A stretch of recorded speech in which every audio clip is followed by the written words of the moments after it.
Assalamualaikum warahmatullahi wabarakatuh.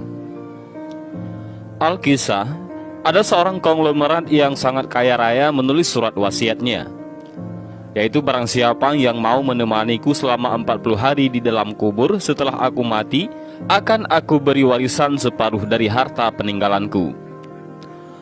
Lalu ditanyakanlah hal itu kepada anak-anaknya, apakah mereka sanggup menjaganya di alam kubur nanti? Tapi anak-anaknya menjawab, "Mana mungkin kami sanggup menjaga ayah, karena pada saat itu ayah sudah menjadi mayat."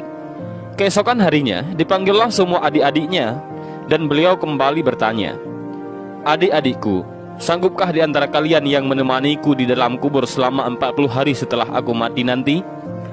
Aku akan memberi setengah dari hartaku." Adik-adiknya pun menjawab, "Apakah engkau sudah gila? Mana mungkin ada orang yang sanggup bersama mayat selama itu dalam tanah?" Lalu dengan sedih konglomerat tadi memanggil ajudannya untuk mengumumkan penawaran istimewanya itu kepada para penduduk. Akhirnya sampai jugalah pada hari di mana konglomerat tersebut kembali ke rahmatullah. Kuburnya dihias megah laksana sebuah peristirahatan termewah dengan semua perlengkapannya. Pada waktu yang hampir bersamaan, seorang tukang kayu yang sangat miskin mendengar pengumuman wasiat tersebut. Lalu tukang kayu tersebut dengan tergesa-gesa segera datang ke rumah konglomerat tersebut untuk memberitahukan kepada ahli waris akan kesanggupannya. Keesokan harinya dikebumikanlah jenazah sang konglomerat. Si tukang kayu pun itu turut ke dalam liang lahat sambil membawa kapaknya. Yang paling berharga dimiliki si tukang kayu hanyalah kapak untuk bekerja mencari nafkahnya. Setelah 7 langkah para pengantar jenazah meninggalkan area pemakaman, datanglah malaikat mungkar dan nangkir ke dalam kubur tersebut. Si tukang kayu menyadari siapa yang datang. Ia segera agak menjauh dari mayat konglomerat. Di benaknya, sudah tiba saatnya lah si konglomerat akan diinterogasi oleh malaikat mungkar dan nangkir. Tapi yang terjadi malah sebaliknya. Malaikat mungkar dan nangkir malah menuju ke arahnya dan bertanya kepadanya, "Apa yang kau lakukan di sini?" "Aku menemani mayat ini selama 40 hari untuk mendapatkan setengah dari harta warisannya," jawab si tukang kayu. "Apa saja harta yang kau miliki?" tanya mungkar nangkir.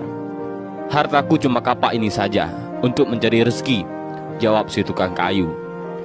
Kemudian mungkar dan nangkir bertanya lagi, "Dari mana kau dapatkan kapakmu ini?" "Aku membelinya," balas si tukang kayu. Lalu pergilah mungkar dan nangkir dari dalam kubur tersebut. Besok di hari kedua, mereka datang lagi dan bertanya, "Apa saja yang kau lakukan dengan kapakmu?" "Aku menebang pohon untuk dijadikan kayu bakar, lalu aku jual ke pasar," jawab tukang kayu. Di hari ketiga ditanya lagi, "Pohon siapa yang kau tebang dengan kapakmu ini?" "Pohon itu tumbuh di hutan belantara, jadi nggak ada yang punya," jawab si tukang kayu itu. "Apa kau yakin?" lanjut malaikat. Kemudian para malaikat pun hilang. Datang lagi di hari keempat, mereka bertanya lagi, "Adakah kau potong pohon-pohon tersebut dengan kapak ini sesuai ukurannya dan beratnya yang sama untuk dijual?" "Aku potong dikira-kira saja, mana mungkin ukurannya bisa sama rata," tegas tukang kayu. Begitu terus yang dilakukan malaikat mungkar dan nangkir. Datang dan pergi sampai tak terasa sekarang 39 hari sudah. Dan yang ditanyakan masih berkisar dengan kapak tersebut. Di hari terakhir yang ke-40, datanglah mungkar dan nangkir sekali lagi bertemu dengan tukang kayu tersebut. Berkatalah mungkar dan nangkir, "Hari ini kami akan kembali bertanya soal kapakmu ini." Belum sempat mungkar dan nangkir melanjutkan pertanyaannya, si tukang kayu tersebut segera melarikan diri ke atas dan membuka pintu kubur tersebut. Ternyata di luar sudah banyak orang yang menantikan kehadirannya untuk keluar dari kubur tersebut. Si tukang kayu dengan tergesa-gesa keluar dan lari meninggalkan mereka sambil berteriak, "Kalian ambil saja semua bagian harta warisan ini, karena aku sudah tidak menginginkannya lagi." Sesampai di rumah, si tukang kayu berkata kepada istrinya, "Aku sudah tidak menginginkan separuh harta warisan dari mayat itu. Di dunia ini, harta yang kumiliki padahal cuma satu, kapak ini. Tapi malaikat mungkar dan nangkir selama 40 hari yang mereka tanyakan dan persoalkan masih saja di seputar kapak ini. Bagaimana jadinya kalau hartaku begitu banyak? Entah berapa lama dan bagaimana aku menjawab."